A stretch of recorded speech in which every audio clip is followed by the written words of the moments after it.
நியாயாதிபதிகள் 17வது அதிகாரம். 1. எப்பிராயீம் மலைத்தேசத்தானாகிய மீகா என்னும் பேருள்ள ஒரு மனுஷன் இருந்தான். 2. அவன் தன் தாயை நோக்கி, உன்னிடத்திலிருந்த 1100 வெள்ளிக்காசு களவு போயிற்றே, அதை குறித்து என் காதுகள் கேட்க நீ சாபமிட்டாயே, அந்த பணம் இதோ என்னிடத்தில் இருக்கிறது, அதை எடுத்தவன் நான் தான் என்றான். அதற்கு அவன் தாய், என் மகனே, நீ கர்த்தரால் ஆசீர்வதிக்கப்படுவாய் என்றாள். 3.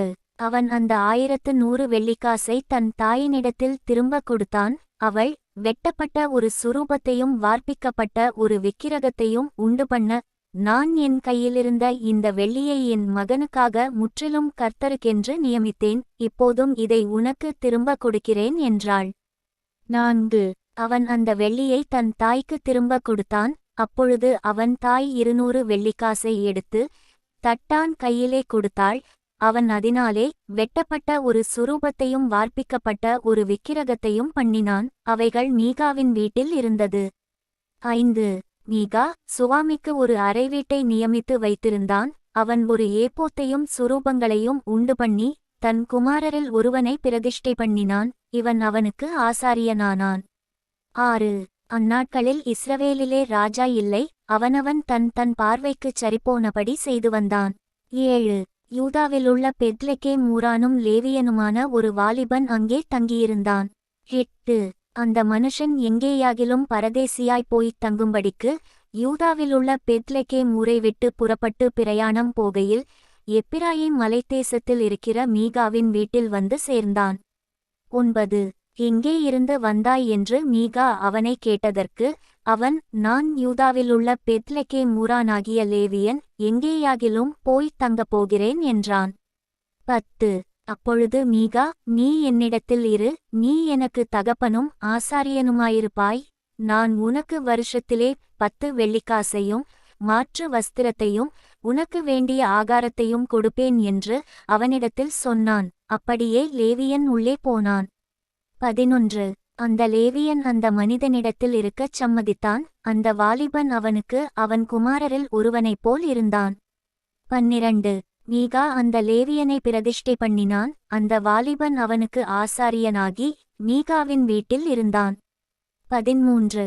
அப்பொழுது மீகா, எனக்கு ஆசாரியனாக ஒரு லேவியன் அகப்பட்டபடியினால் கர்த்தர் எனக்கு நன்மை செய்வார் என்று இப்பொழுது அறிந்திருக்கிறேன் என்றான். நியாயாதிபதிகள் 18வது அதிகாரம். 1. அந்நாட்களில் இஸ்ரவேலிலே ராஜா இல்லை, தான் கோத்திரத்தார் குடியிருக்கிறதற்கு தங்களுக்குச் சுதந்தரம் தேடினார்கள். அந்நாள் வரைக்கும் அவர்களுக்கு இஸ்ரவேல் கோத்திரங்கள் நடுவே போந்த சுதந்தரம் கிடைக்கவில்லை. 2. ஆகையால் தேசத்தை உளவு பார்த்து வரும்படி தான் புத்திரர் தங்கள் கோத்திரத்திலே பலத்த மனுஷராகிய 5 பேரைத் தங்கள் எல்லைகளில் இருக்கிற சோராவிலும் எஸ்தாவோலிலுமிருந்து அனுப்பி, நீங்கள் போய் தேசத்தை ஆராய்ந்து பார்த்து வாருங்கள் என்று அவர்களோடே சொன்னார்கள். அவர்கள் எப்பிராயீம் மலைத்தேசத்தில் இருக்கிற மீகாவின் வீடு மட்டும் போய் அங்கே இராத்தங்கினார்கள். 3. அவர்கள் மீகாவின் வீட்டண்டை இருக்கையில் லேவியனான வாலிபனுடைய சத்தத்தை அறிந்து அங்கே அவனிடத்தில் போய், உன்னை இங்கே அழைத்து வந்தது யார்? இவ்விடத்தில் என்ன செய்கிறாய்? உனக்கு இங்கே இருக்கிறது என்ன என்று அவனிடத்தில் கேட்டார்கள். 4.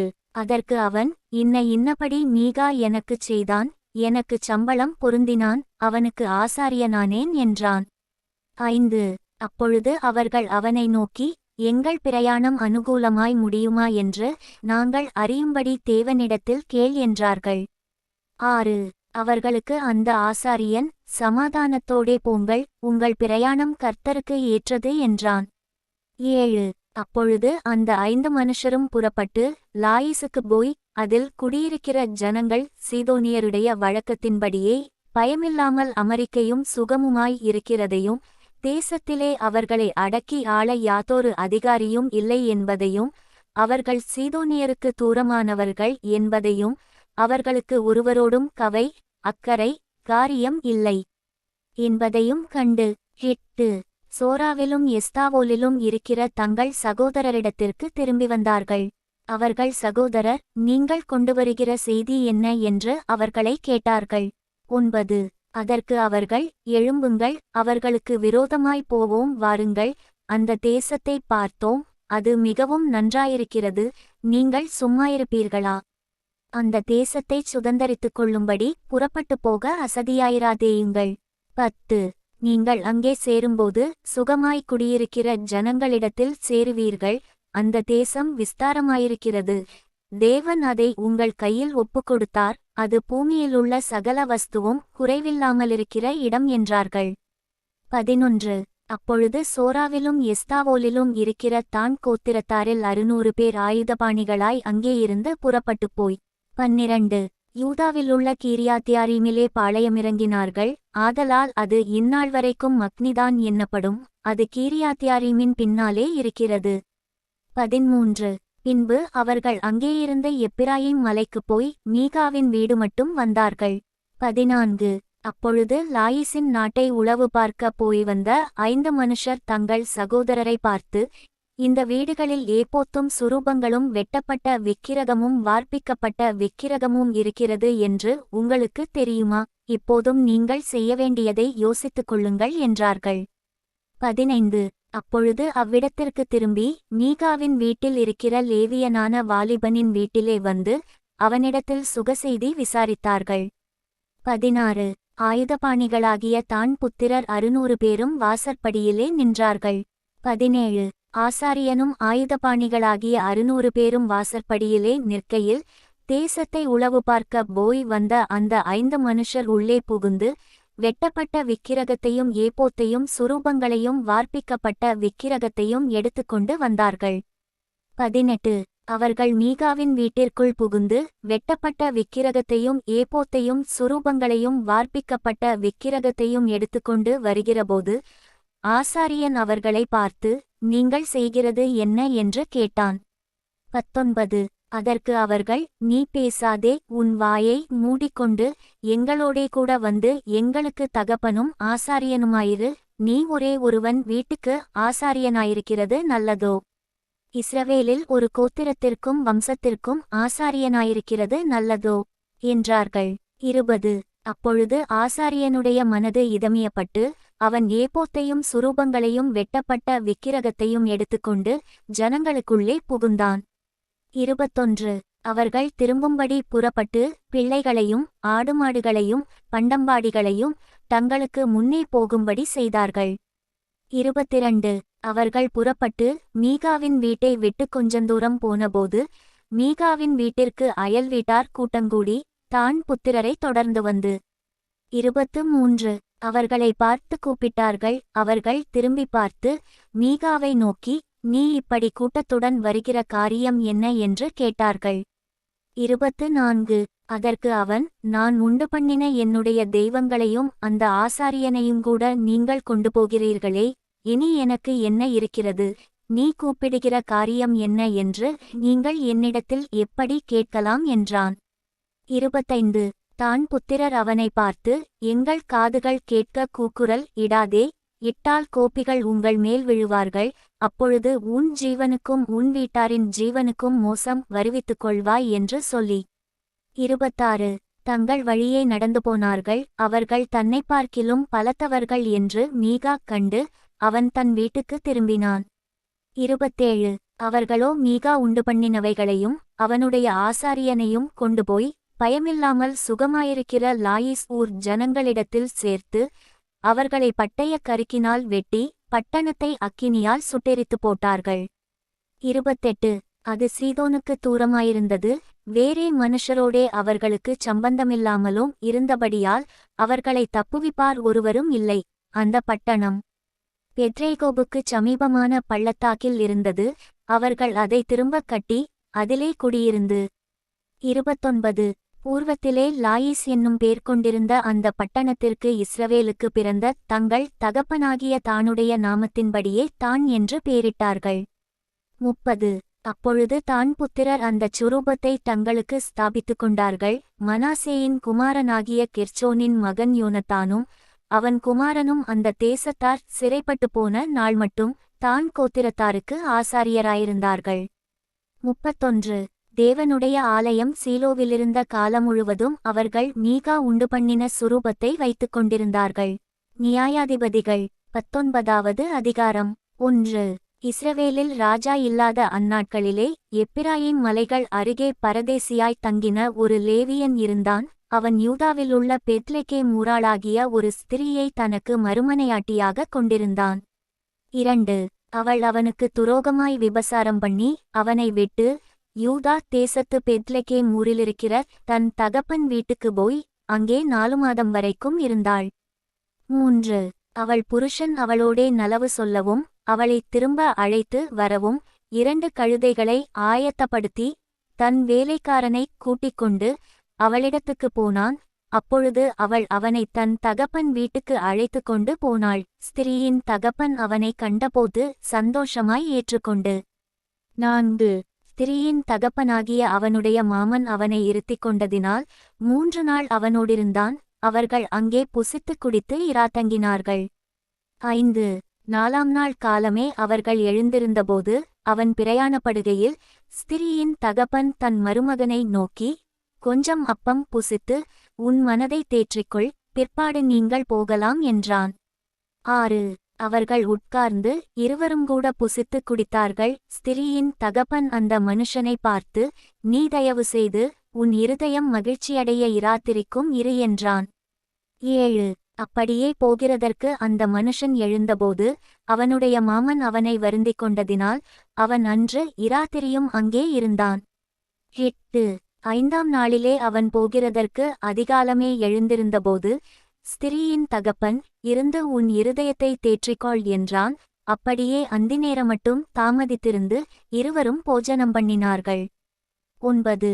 பின்பு அவனும் அவன் மறுமனையாட்டியும் அவன் வேலைக்காரனும் போகிறதற்கு எழுந்திருந்தபோது ஸ்திரீயின் தகப்பனாகிய அவனுடைய மாமன், இதோ பொழுது அஸ்தமிக்கப் போகிறது, சாயங்காலமுமாயிற்று, இங்கே இராத்திரிக்கு இருங்கள், பார் மாலை மயங்குகிற வேளையாயிற்று, உன் இருதயம் சந்தோஷமாயிருக்கும்படி இங்கே இராத்தங்கி நாளை இருட்டோடே எழுந்திருந்து உன் வீட்டுக்கு போகலாம் என்றான். 10.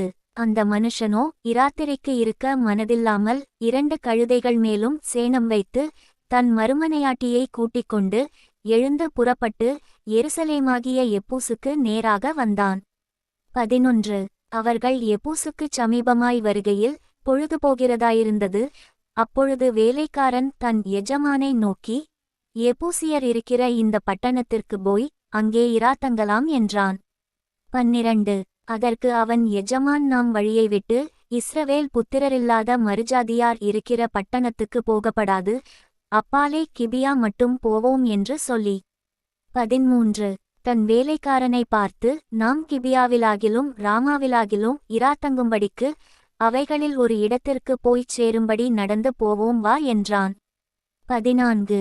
அப்படியே அப்பாலே நடந்து போனார்கள். பென்யமீன் நாட்டைச் சேர்ந்த கிபியாவின் கிட்ட வருகையில் சூரியன் அஸ்தமனமாயிற்று. 15. ஆகையால் கிபியாவிலே வந்து இராத்தங்கும்படிக்கு வழியை விட்டு அவ்விடத்திற்கு போனார்கள். அவன் பட்டணத்துக்குள் போனபோது இராத்தங்குகிறதற்கு அவர்களை வீட்டிலே சேர்த்துக்கொள்வார் இல்லாததினால் வீதியில் உட்கார்ந்தான். 16. வயலிலே வேலை செய்து மாலையிலே திரும்புகிற ஒரு கிழவன் வந்தான். அந்த மனுஷனும் எப்பிராயீம் மலைத்தேசத்தான். அவன் கிபியாவிலே சஞ்சரிக்க வந்தான். அவ்விடத்து மனுஷரோ பென்யமீனர். 17. அந்த கிழவன் தன் கண்களை ஏறெடுத்து பட்டணத்து வீதியில் அந்த பிரயாணக்காரன் இருக்க கண்டு, எங்கே போகிறாய், எங்கேயிருந்து வந்தாய் என்று கேட்டான். 18. அதற்கு அவன், நாங்கள் யூதாவிலுள்ள ஊராகிய பெத்லெகேமிலிருந்து வந்து எப்பிராயீம் மலைத்தேசத்தின் புறங்கள் மட்டும் போகிறோம். நான் அவ்விடத்தான் யூதாவிலுள்ள பெத்லெகேம் மட்டும் போய் வந்தேன். நான் கர்த்தருடைய ஆலயத்துக்கு போகிறேன். இங்கே என்னை வீட்டிலே ஏற்றுக்கொள்வார் ஒருவரும் இல்லை. 19. எங்கள் கழுதைகளுக்கு வைக்கோலும் தீவனமும் உண்டு. எனக்கும் உமது அடியாளுக்கும் உமது அடியானோடிருக்கிற வேலைக்காரனுக்கும் அப்பமும் திராட்சரசமும் உண்டு, ஒன்றிலும் குறைவில்லை என்றான். 20. அப்பொழுது அந்த கிழவன், உனக்குச் சமாதானம், உன் குறைவுகளெல்லாம் என்மேல் இருக்கட்டும், வீதியிலே மாத்திரம் இராத்தங்க வேண்டாம் என்று சொல்லி. 21. அவனை தன் வீட்டுக்குள் அழைத்து கொண்டு போய் கழுதைகளுக்கு தீவனம் போட்டான். அவர்கள் தங்கள் கால்களை கழுவிக்கொண்டு புசித்துக் குடித்தார்கள். 22. அவர்கள் மனமகிழ்ச்சியாயிருக்கிற போது, இதோ பேலியாளின் மக்களாகிய அந்த ஊர் மனுஷரில் சிலர் அந்த வீட்டைச் சூழ்ந்து கொண்டு கதவைத் தட்டி, உன் வீட்டிலே வந்த அந்த மனுஷனை நாங்கள் அறியும்படிக்கு வெளியே கொண்டு வா என்று வீட்டுக்காரனாகிய அந்த கிழவனோடே சொன்னார்கள். 23 அப்பொழுது வீட்டுக்காரனாகிய அந்த மனுஷன் வெளியே அவர்களிடத்தில் போய், இப்படிச் செய்ய வேண்டாம் என் சகோதரரே, இப்படிப்பட்ட பொல்லாப்பைச் செய்ய வேண்டாம். அந்த மனுஷன் என் வீட்டிற்குள் வந்திருக்கையில் இப்படிக்கொத்த மதிகேட்டைச் செய்யீர்களாக. 24 இதோ கன்னியாஸ்திரியாகிய என் மகளும் அந்த மனிதனுடைய மறுமனையாட்டியும் இருக்கிறார்கள். அவர்களை உங்களிடத்தில் வெளியே கொண்டு வருகிறேன். அவர்களை அவமானப்படுத்தி உங்கள் பார்வைக்குச் சரிபோன பிரகாரம் அவர்களுக்குச் செய்யுங்கள். ஆனாலும் இந்த மனுஷனுக்கு அப்படிப்பட்ட மதிகேடான காரியத்தைச் செய்ய வேண்டாம் என்றான். 25 அந்த மனுஷர் அவன் சொல்லை கேட்கவில்லை.